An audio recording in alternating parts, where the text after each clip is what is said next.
자, 이 시간에 다 같이 읽으실 성경 말씀은 신명기 4장 2절 말씀입니다.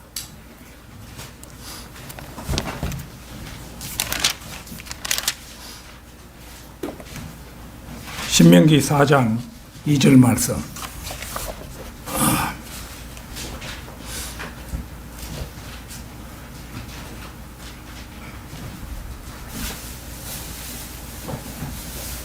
다 찾으신 줄 알고 받들어 읽겠습니다.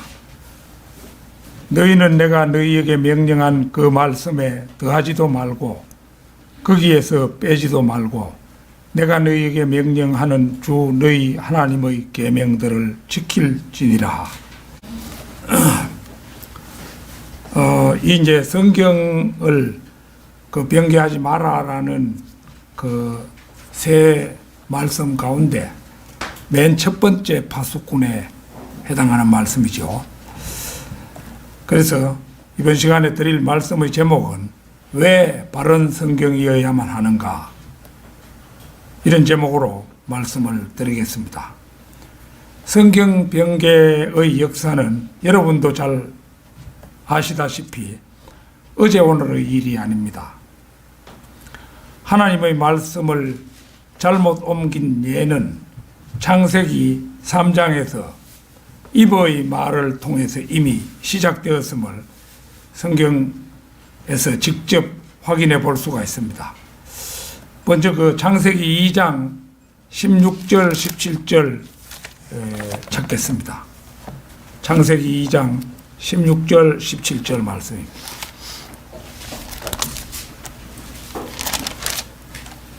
네, 16절 17절. 주 하나님께서 그 사람을 데려다가 에덴의 동산에 두시고 그것을 관리하고 지키게 하시더라. 주 하나님께서 그 사람에게 명령하여 말씀하시기를 동산의 모든 나무에서 나는 것을 네가 마음대로 먹을 수 있으나 선과 악의 지식의 나무에서 나는 것은 먹지 말라. 네가 거기서 나는 것을 먹는 날에는 반드시 죽으리라 하시니라. 그 다음에 이제 3장 2절 3절 한번 보겠습니다. 3장 2절 3절입니다. 여자가 그 뱀에게 말하기를 우리가 동산 나무들의 열매는 먹을 수 있으나 동산 가운데 있는 나무의 열매에 관해서는 하나님께서 말씀하시기를 너희는 그것을 먹지도 말고 만지지도 말라 혹 죽을까 함이라 하셨느니라 하더라. 보다시피 하나님께서는 선과 악의 지식의 나무에서 나는 것을 먹지 말라. 네가 거기서 나는 것을 먹는 날에는 반드시 죽으리라. 이렇게 아담에게 말씀하셨는데 이번은 이제 아담으로부터 들었겠죠. 동산 가운데 있는 나무의 열매에 관해서는 하나님께서 말씀하시기를 너희는 그것을 먹지도 말고 만지지도 말라. 혹 죽을까 함이라 하셨느니라고 그렇게 변개를 하고 있는 것입니다. 신약 시대에 들어와서 성경 변개는 본격적으로 행해졌습니다. 고린도후서 2장 17절을 찾겠습니다. 고린도후서 2장 17절입니다.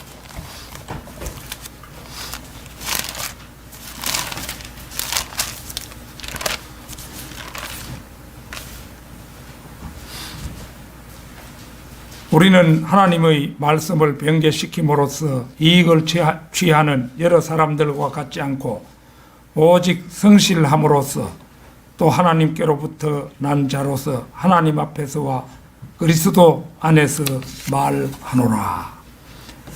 사도 바울이 이제 이렇게 언급하고 있죠.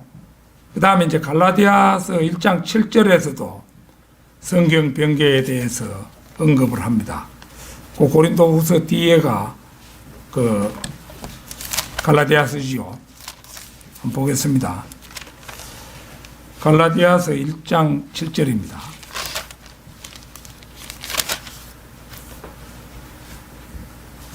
다른 복음은 없나니 다만 너희를 교란시키는 여러 사람들이 있어서 그들이 그리스도의 복음을 변개시키려는 것이라.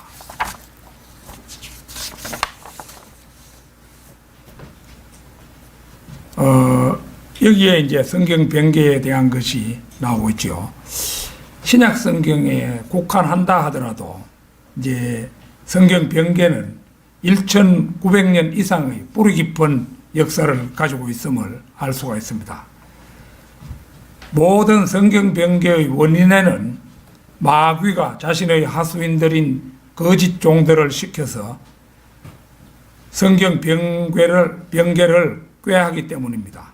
그리하여 가능한 한 성경의 중요 구절에 변개를 가하여 바른 성경이 보급되지 못하게 하고 대신 가짜 성경을 많이 보급함으로써 한 사람이라도 더 지옥 자식을 만드는데 그 목적이 있습니다. 하늘 낙원에 가는 사람보다 지옥 자식이 훨씬 더 많은 것은 이 세상이 마귀에게 맡겨졌기 때문이며 궁극적으로 하나님께서는 모든 사람이 구원을 받고 진리의 지식에 이르기를 원하시지만 실제로는 그 반대가 될 것임을 예수님께서는 진작부터 말씀해 놓으셨습니다. 마태복음 7장 13절 14절 보겠습니다.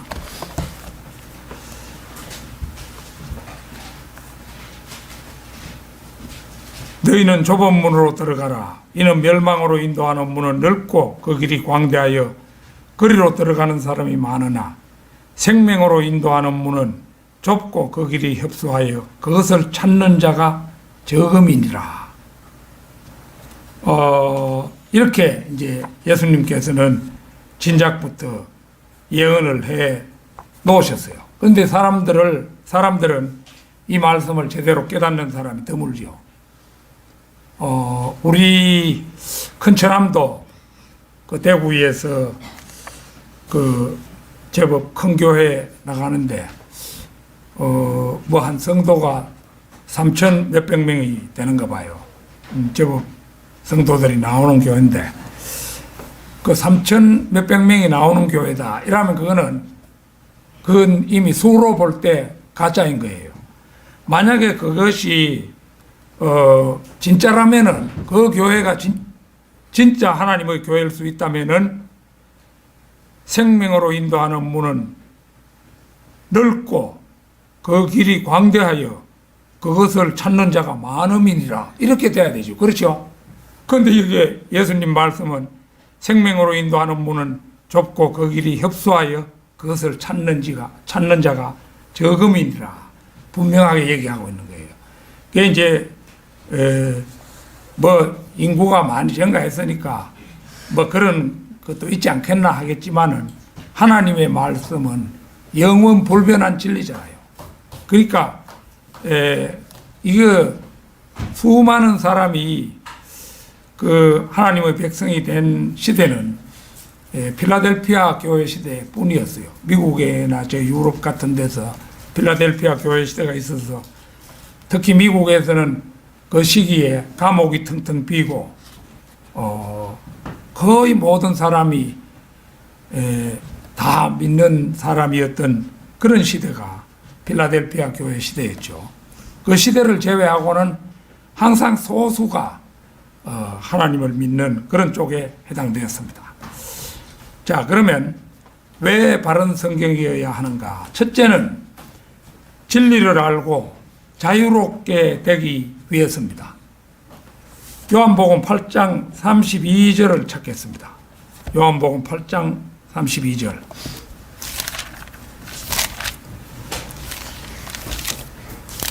이 동영상 찍히는데 이 손가락에 침 바르고 이러면 그 좀 어색하지 싶어도 잘 넘어가질 않으니까 어쩔 수 없이 좀 침을 묻히게 되네요.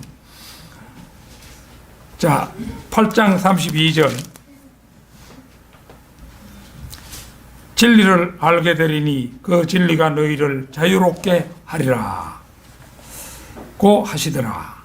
현대 자유주의 교육에서는 진리를 상대적이라 가르칩니다. 그래서 자신이 옳다고 생각하면 그것이 곧 진리라고 가르칩니다.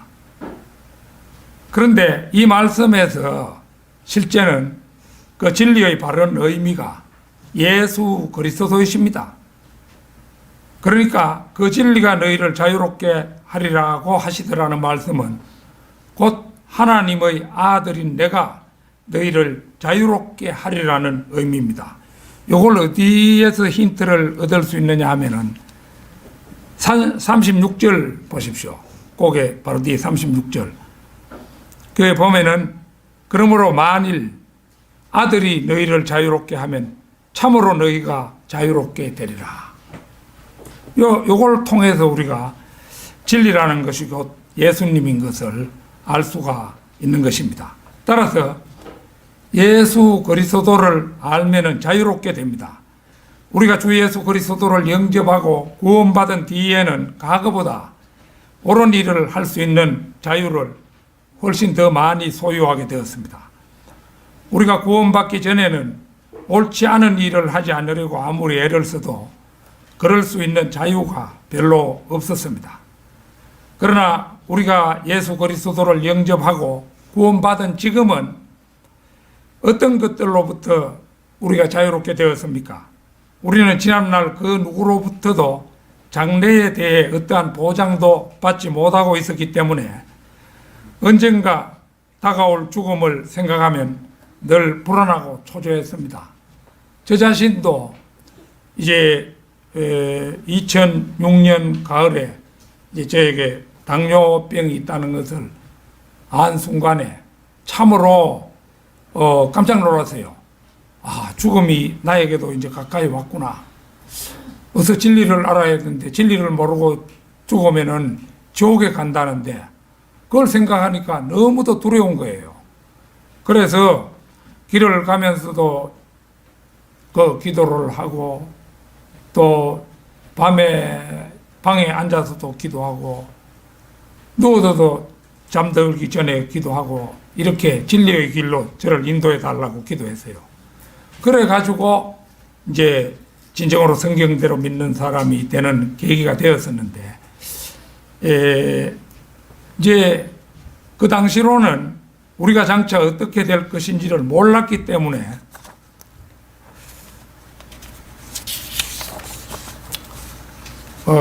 인생의 궁극적인 목적도 나아가야 할 방법도 몰랐습니다. 우리는 죽음 다음에 어디로 가는지도 알 수가 없었고 분명 하늘나라에 간다는 확신도 더더욱 없었으며 10중 8구 지옥에 갈 것이라는 공포만 가득 찬 삶을 살았을 뿐입니다. 그러나 우리는 지금 이 모든 불안과 무의미와 불확실성으로부터 해방이 되었습니다. 제가 이제 그 진리를 깨닫고 그 이제 신학 공부를 시작하고 1년이 흐르고 보니까 그렇게 궁금하게 생각했던 우주에 대한 진리도 깨쳤고 우주가 어떻게 생겼다 이런 걸 이제 진리를 깨치고 그 다음에 이제 또 그 사람이 어디서 와서 무엇 때문에 살고 죽은 다음에 어디로 가는가 이 문제를 확실히 알게 된 것입니다. 그래서 우리 이제 성경대로 믿는 사람들은 우리가 이제 자신이 구원받았고 사후에 절대로 지옥에 가지 않는다는 것과 하늘나라에서 영원한 생명을 누리게 되리라는 확신을 갖게 되었죠. 예수 그리스도께서는 그분을 믿는 우리에게 바로 이런 자유를 주셨습니다. 우리는 죽음으로부터 해방되었을 뿐만 아니라 아울러 사탄의 손아귀에서도 해방이 되었습니다. 그리고 무엇보다도 우리 인생의 목표를 갖게 되었고 삶의 방향이 설정되었으며 너무나도 확실한 소망을 갖게 된 것입니다. 이제 멀잖아 주님께서 공중에 오셔서 우리의 이름을 부르시면 순식간에 우리의 몸이 변화되면서 공중으로 끌어올려져서 주님과 함께 셋째 하늘로 간다는 거 이거 우리 성경대로 믿는 사람들은 다 알고 있지 않습니까? 자, 한 예를 들어 보겠습니다. 디모데전서 3장 16절 한번 보겠습니다. 왜 우리가 바른 성경을 가져야 하는가? 이제 이 문제에 대해 생각해 볼 때, 디모데전서 3장 16절은 좋은 예가 되는 거예요. 경건의 신비는 논쟁의 여지 없이 위대하도다. 하나님께서는 육신으로 나타나셨고 성령으로 어렵게 되셨으며 천사들에게 보이셨고 이방인들에게 전파되셨으며 세상에서 믿음 바 되셨고 영광 가운데로 들려올라 가셨습니다. 이 말씀은 이제 경건의 신비라고 해서 널리 알려진 말씀이지요. 이것이 개역성경에 이렇게 되어 있습니다. 그 변개된 부분까지만 읽어보겠습니다. 크도다 경건의 비밀이여 그렇지 않다 하느니 없도다. 이거는 뜻은 비슷하죠. 그런데 하나님께서는 육신으로 나타나셨고 이 부분을 이제 그는 육신으로 나타난 바 되시고 하나님께서는을 그는이라고 바꿔놨어요. 그러니까 이제 우리 성경 하나님께서는 육신으로 나타나셨고 이 말씀은 예수님께서 육신을 입고 세상에 오신 분이구나. 그래서 육신을 입고 세상에 오신 하나님이시구나. 이걸 이제 우리가 알 수 있는 거잖아요. 예수님께서는 인간의 몸을 입고 세상에 오신 하나님이시구나. 이걸 알 수가 있는데 그는 육신으로 나타난 바 되시고 이러면은 그 진리가 없어지잖아요. 그가 반드시 하나님이라는 보장이 없잖아요. 그게 그라는 그 대명사 대신에 마귀가 들어갈 수도 있고 그렇게 되는 것입니다. 그래서 이 가짜 성경은 하나님을 그로 변개해서 예수님이 곧 하나님이시라는 진리를 제거해 버렸다는 점입니다. 간단한 문제지만 이거 아주 중요한 문제지요. 그래서 진리이신 예수님을 모르도록 하려는 그런 마귀의 교묘한 술책이라는 것을 우리가 알게 되는 것입니다. 왜 바른 성경이어야 하는가? 둘째는 바른 교리를 알기 위해서입니다. 마태복음 16장 11절 12절 찾겠습니다. 마태복음 16장 11절 12절입니다.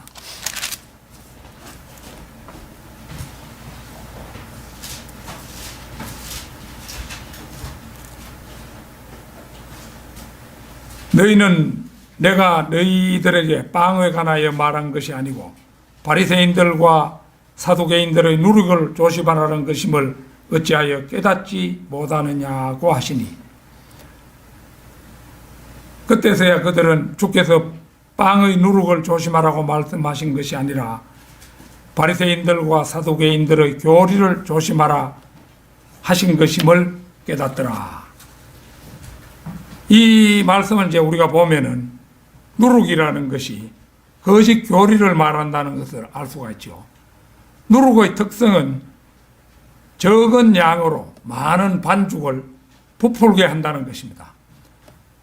가짜 성경을 만들지만은 그걸 만들더라도 조금만 변개시키는 거예요. 중요한 부분만 변개시키는 거예요. 만약에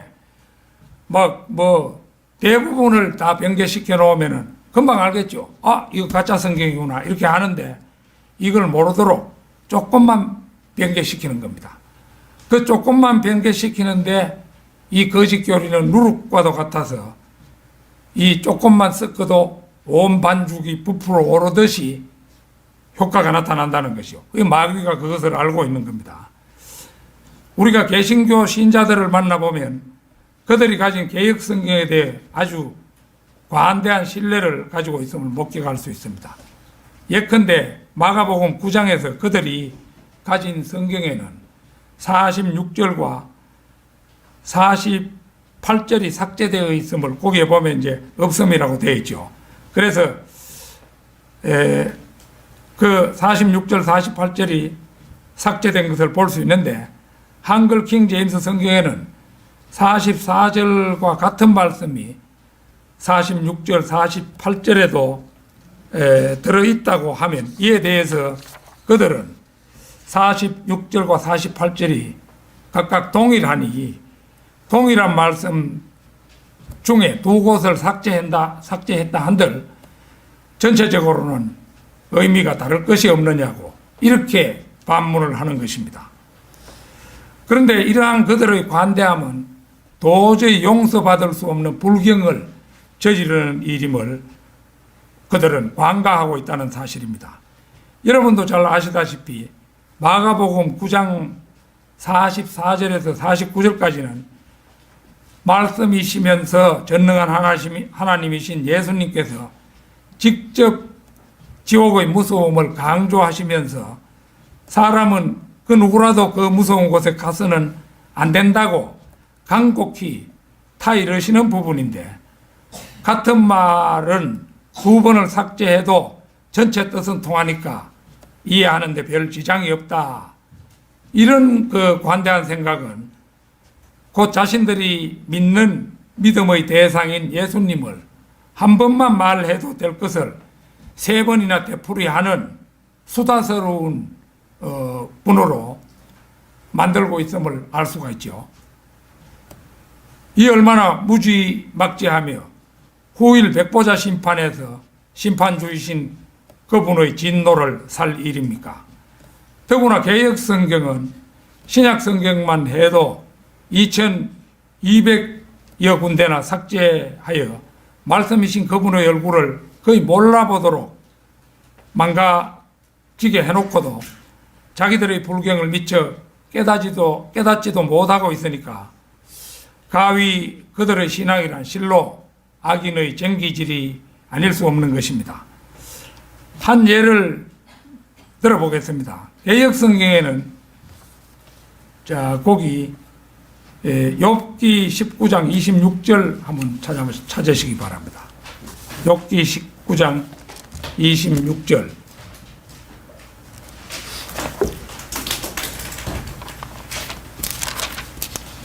(19장 26절) 요걸 보면은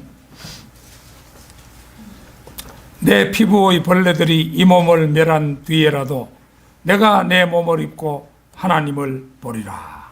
요게 이제 우리 보존된 한글 킹 제임스 성경이시죠. 그런데 요 부분을 개역 성경에 어떻게 되어 있는 거 보면 이렇게 되어 있습니다. 나의 이 가죽 이것이 썩은 후에 내가 육체 밖에서 하나님을 보리라. 육체 밖에서 하나님을 본다. 그렇게 되어 있어요. 그러니까 이제 내가 내 몸을 입고 하나님을 보리라. 이거는 몸의 부활을 말하는 거잖아요. 그런데 나의 이 가죽 이것이 썩은 후에 내가 육체 밖에서 하나님을 보리라. 육체 밖에서 하나님을 본다. 이 말은 육체가 몸인데 무슨 영어로 하나님을 만난다는 그런 이야기가 되어 있지 않습니까? 우리가 누가복음 24장 39절 40절 거기를 보면 부활하신 예수님께서는 제자들에게 나의 손과 나의 발을 보라. 바로 나니라. 나를 만져보라. 영은 살과 뼈가 없지만 너희가 보는 바와 같이 나는 있느니라. 이렇게 말씀하고 하시고 이 말씀을 하신 후 자기 손과 발을 그들에게 보여주시더라. 이렇게 기록되어 있어요. 즉 그날에는 우리가 몸이 부활하여 예수님과 같은 몸을 입고 예수님을 뵙는 것이지 육체 밖에서 영어로 뵙는 것이 결단코 아닙니다. 말씀이 다르면은 교리도 이처럼 엄청나게 달라지고 마는 것입니다.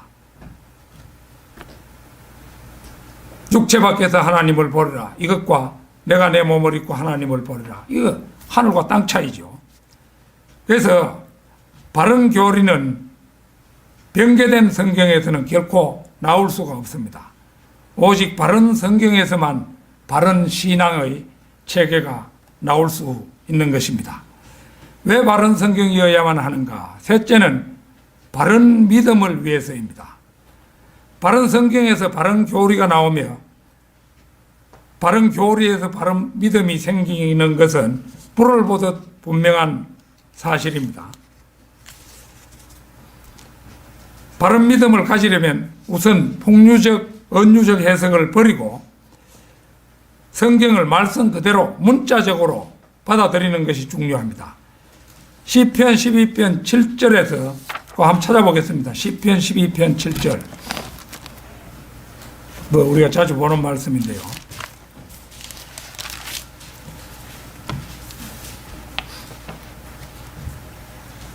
어, 7절. 오 주여, 주께서 이 말씀들을 간수하시리니 주께서 이 세대로부터 영원토록 그것들을 보존하시리이다. 참고로 말씀드리면 이 구절은 개역성경에 변개되었어요. 오 주여, 주께서 이 말씀들을, 이 부분을 정확하게 내가 지금 그 개역성경이 없어서 그걸 외우지 못하는데요. 이제 오 주여, 주께서 저희를 지키사 이래 되어 있어요. 이 말씀들을 간수하시리니 요걸 가지고 저희를 지키사 일어났어요. 저희라고 하면 이게 이제 사람을 가리키는 이런 게 되잖아요. 그래 되니까 그 짧은 구절이긴 하지만은 주께서 저희를 지키사 이래 되면은 이 한 구절을 놓고 하루 종일 생각해도 알 수가 없는 것입니다. 그래 이제 내가 여러 사람들에게 물어본 적이 있습니다. 그래 이걸 물어보면은 그 개역성경 믿는 사람들에게 물어보면 저희는 이스라엘 민족을 가리킨 거 아니겠습니까? 이런 사람도 있고 저희는 믿는 성도들 아니겠습니까? 이렇게 말하는 사람도 이래 되는 거예요.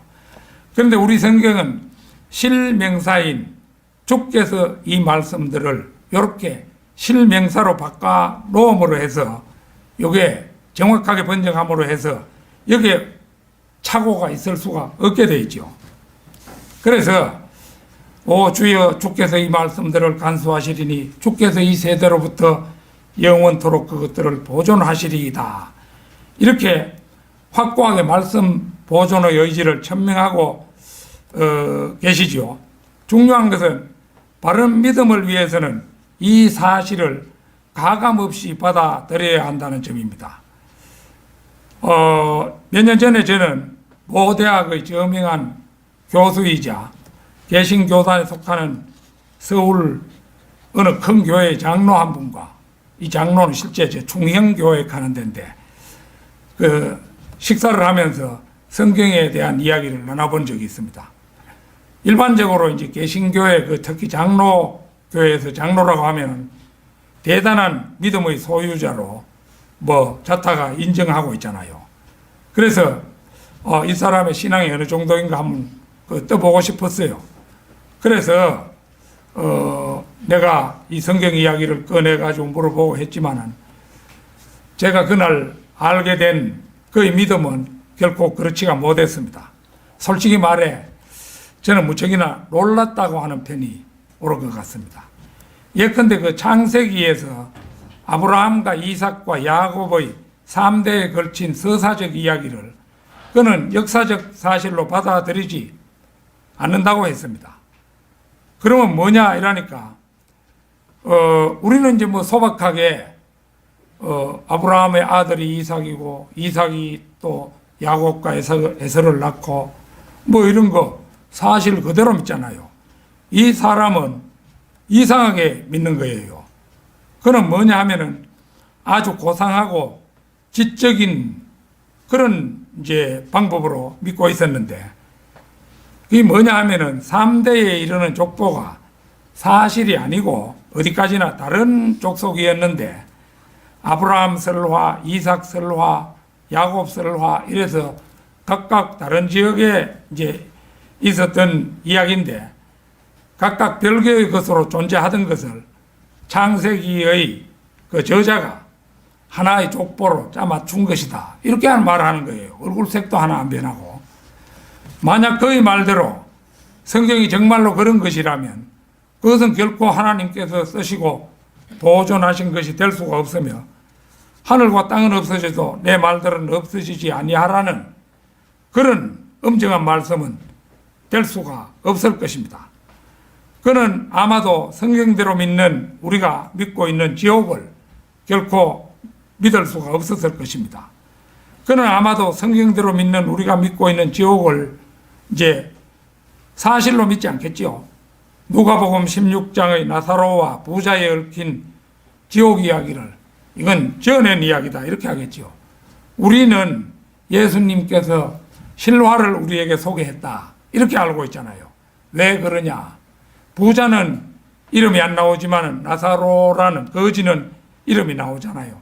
그러니까 이거는 실화를 소개한 것이다 이렇게 우리는 이해하잖아요. 이제 이런 정도의 믿음을 가진 사람이라면은 예수님 이야기도 그냥 평범한 설화 가운데 하나라고 생각할는지도 모릅니다. 전능한 하나님께서 이 세상으로 건너오셔서 동정녀 마리아에게 성령으로 잉태되셨다는 이야기는 그의 믿음으로는 도저히 믿을 수 없을 것입니다. 그래서 그는 10중 8구 예수님은 마리아의 혼전 스캔들에 의해서 출생한 사생아로밖에 믿지 못하겠죠. 신명기 32장 31절에는 그들의 반석이 우리의 반석과 같지 않음을 우리의 원수들까지도 스스로 판단하는도다. 이런 말씀이 나옵니다. 그가 아무리 장로라 할지라도 실로 그의 반석과 우리의 반석은 그러니까 그는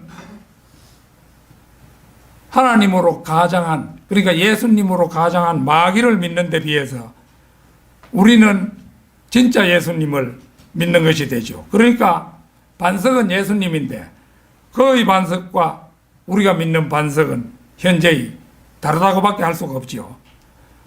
물론 백보자 심판에서 그와 우리의 역할도 극과 극으로 대조가 될 것임이 분명하다 하겠습니다. 이 대조가 어떻게 되겠습니까? 백보자 심판에서 성경대로 믿는 사람들은 이제 주님을 도와서 재판에 참여하잖아요. 그래가지고 심지어 그 노아 홍수 때에 인간의 모습으로 세상에 와서 거인들을 낳았던 그 천사들도 그때는 우리가 심판을 하게 되는 거예요. 우리가 예수님을 돕는 재판관들이 되는 거예요. 그러면 이런 믿음을 가진 이 사람, 올바른 믿음으로 돌아서기 이전에는 틀림없이 그 백보자 심판에 나올 사람이에요. 거기에 나와가지고 우리한테 재판을 받아야 되겠죠. 니 왜 그 당시에 그런 가졌노 하고 심판을 받아야 되겠죠. 그래서 이런 점이 그와 우리의 그 믿음이 현저히 다르다는 것을 알 수가 있는 것입니다. 왜 바른 성경이어야 하는가? 넷째는 믿는 자를 영원으로 인도하는 바른 지도이기 때문입니다. 바른 성경이 바른 지도예요. 단 한 곳도 삭제된 곳이 없는 한글 킹 제임스 성경이 바른 지도라면 신약만 해도 2200군데가 삭제되고 또 개역 성경은 지명들과 길들이 잘못 표기된 엉터리 지도임이 명백합니다. 예수 그리스도를 믿는다는 사람 가운데 자신의 우주 속 자신의 위치를 아는 사람은 극히 드뭅니다. 자신의 우주 속 위치를 알자면 무엇보다 바른 우주 지도를 가지고 있어야 되는데 세상에는 좌표가 바르게 찍힌 지도, 곧 성경이 바른 성경이 그만큼 드물기 때문입니다.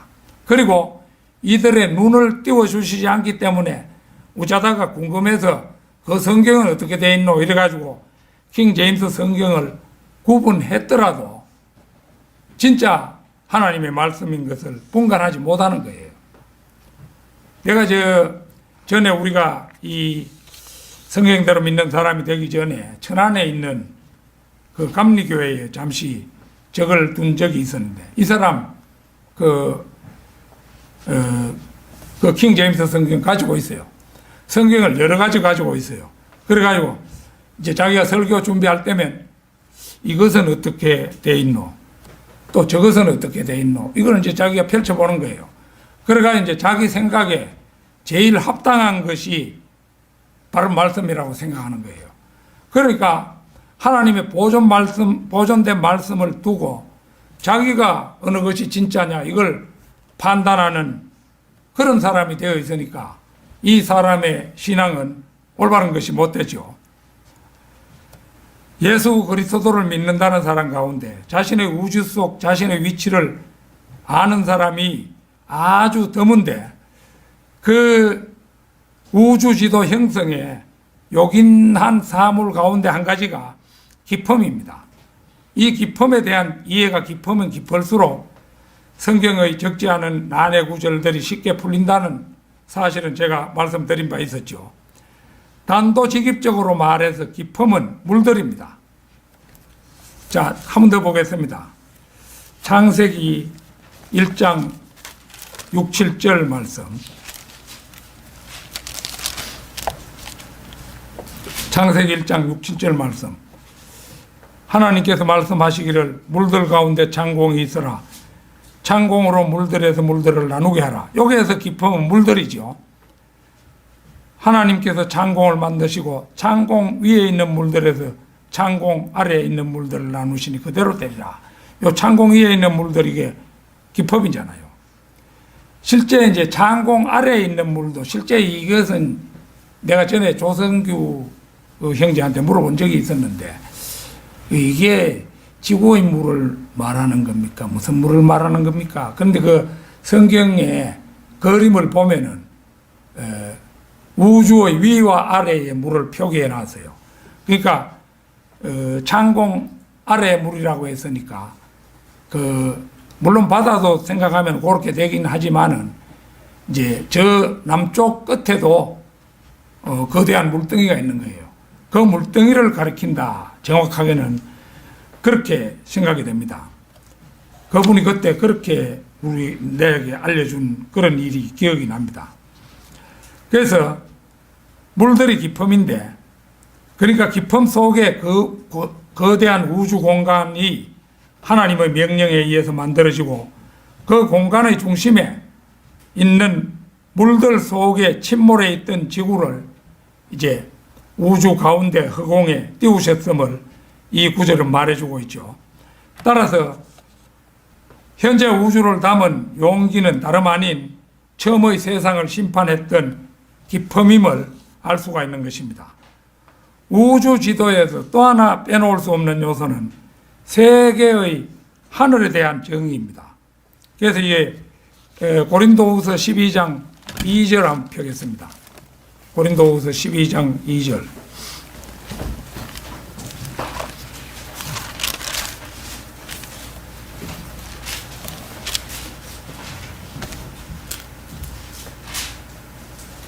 내가 14년 전에 그리스도 안에서 한 사람을 알았는데 그가 몸 밖에 있었는지 나는 말할 수 없고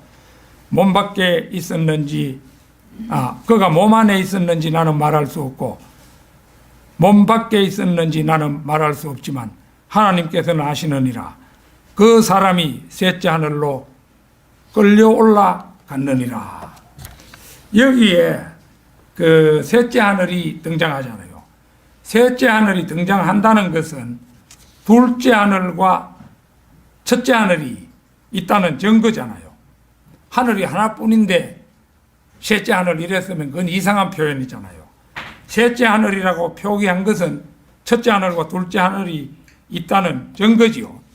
그래서 쉽게 얘기하면은 이제 첫째 하늘은 새가 날고 비행기가 날아다니는 대기권을 말하고 둘째 하늘은 해달, 별이 떠있는 소위 우주라고 일컫는 공간이며 셋째 하늘은 우주를 담고 있는 피라미드 모양의 거대한 항아리의 바깥 꼭지 부분인데 환원하면 진북 방향 거룩하신 하나님의 보호자가 있는 곳이 셋째 하늘입니다. 믿음의 선진들 가운데 가장 정확한 우주 지도를 간직했던 사람은 사도 바울이었습니다. 베드로, 요한, 디모데, 에파프라디도 등도 모두 정확한 우주 지도를 가지고 영원 세계를 향해서 갔습니다. 우리 성경대로 믿는 사람들 역시 이 정확한 우주 지도 한 장, 곧 바른 성경을 가지고 진북 방향을 향해서 가고 있죠. 언제든가 제가 히말라야인이라는 제목의 동영상을 본 적이 있어요. 한 50분 정도 되는 그런 동영상인데, 이 동영상을 보다가 새삼 나를 인간답게 살게 하신 하나님께 마음 깊은 곳으로부터 감사를 드렸던 적이 있었습니다.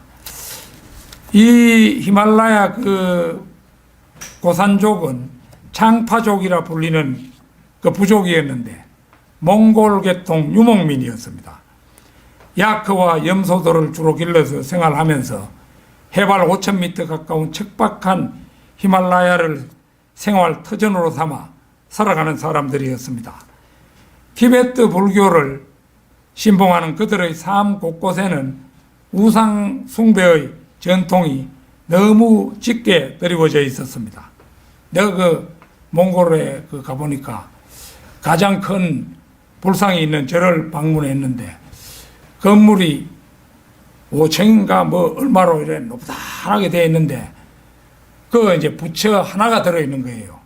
그러니까 뭐 엄청나게 큰 부처를 해놨어요. 그거 만들어놨는데 그걸 신이라고, 아무리 커도 그 인간의 손으로 만든 거잖아요. 그걸 신이라고 믿고 있는 사람들이 그 몽골 사람이고, 이제 또 여기 히말라야 사람들은 티베트 불교를 믿는 사람인데 뭐 어느 불교든 간에 우상 숭배자들이잖아요. 그런데 거기서 만약에 내가 그 창파족의 한 아들로 태어났더라면 한평생 뭐 야크, 염소 이런 기나 치고 그 목욕할 물도 풍부하지 못한 그런 그 곳에서 뭐 한평생 그렇게 사는 것이 인생이다 싶어서 그 티베트 불교나 믿으면서 살고 있겠지요. 그러면서 진리를 깨달을 수 있는 길이 그거는 거의 없는 거예요. 그렇게만 살다가 인생을 마치는 겁니다. 그런데 한편 다르게 생각해 보면은 히말라야 유목민만이 그렇지 않다, 이걸 생각했어요. 이 땅으로 보아도 이 땅의 주민이 5,200만이라고 하잖아요. 기독교인 숫자가 지금 한 1천만 명을 약간 상회하는 것으로 나타나고 있는데, 바른 성경에 입각한 바른 믿음은 극소수에 지나지 않음을 감안해 볼 때 이 나라에서도 미혹의 어두운 골짜기를 벗어나는 일은 결코 창파족에 못지않다, 이런 생각이 드는 거예요. 우리는 다행스레 바른 말씀이라는 바른 지도와 바른 믿음의 길을 찾아서 가고 있는데, 세상 사람들은 멸망의 길을 향해서 기독교를 믿더라도 하나님으로 가장한 마귀를 믿으면서 가고 있잖아요. 자기 자신은 하나님을 믿는다고 생각하지만 실제는 그게 마귀로 가장한 하나님이니까 그건 마귀지요. 그래서 그만큼 그들의 믿음과 우리의 믿음이 다른 겁니다. 그래서 이런 점을 생각해 보면은 우리가 오늘날 그 성경대로 믿는 사람으로 살아간다는 거, 이거 참 너무나 고맙고 행운이고, 이걸 어떻게 알게 되었나, 이걸 생각해 보면은 전적으로 우리 자신이 똑똑했기 때문이 아니라 하나님의 은혜다, 이 생각이 드는 겁니다. 자, 결론적으로 지금까지 살펴본 바로는 진리이신 예수님과 바른 교리와 바른 믿음을 위해서는 바른 성경이 필요하며 하늘나라까지 우리를 정확하게 인도할 바른 지도로서도 바른 성경만이 그 역할을 할 수 있음을 확인했습니다. 이 나라에 5만 6천 개의 교회가 있고 1천만 명을 상회하는 기독교인이 있다고 자랑합니다. 그러나 그들은 대부분 바른 성경을 가지지 못했습니다. 바른 성경을 가지고 있고 성경대로 믿는 바른 믿음을 가진 지역교회는 이 나라에서 15군데도 채 안 되는 거예요. 거기에 소속된 성도들은 다 합쳐도 1,000명 조금 넘을까 뭐 그런 정도입니다. 그러나 교회의 역사상 진리를 수행한 교회는 거의 항상 소수였다는 거 마태복음 7장 13절 14절에서 우리가 보았잖아요. 눈이 먼 사람들은 다수 쪽에 진리가 있으리라 지레짐작하고 대형 교회를 찾아가지만 바른 말씀이 없는 교회는 하나님의 교회가 아니라 마귀의 교회인 것입니다. 지금 우리들 손에는 삭제되거나 첨가되거나 변개되지 않은 바른 말씀 한글 킹 제임스 성경이 들려 있습니다. 시편 138편 2절 한번 보겠습니다. 시편 138편 2절.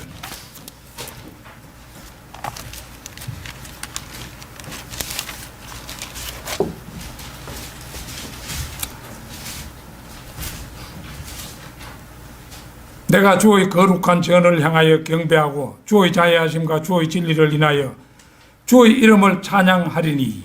자, 여기서부터 이제 중요합니다. 이는 주께서 주의 말씀을 주의 모든 이름 위에 크게 하셨음이니이다. 주님의 이름 얼마나 거룩합니까? 아버지 하나님, 아들 하나님이신 예수 그리스도, 그리고 성령님 얼마나 거룩한 분들입니까? 근데 그분의 거룩한 이름보다도 더 높이 둔 것이 하나님의 말씀입니다. 우리 손에 들려있는 하나님의 말씀이에요. 그러니까 바른 말씀을 가진다는 게 얼마나 큰 축복인가를 알게 되는 것입니다. 그러니까 주의 모든 이름 위에 크게 하신 그 말씀, 그걸 지금 우리가 손에 들고 있는 겁니다.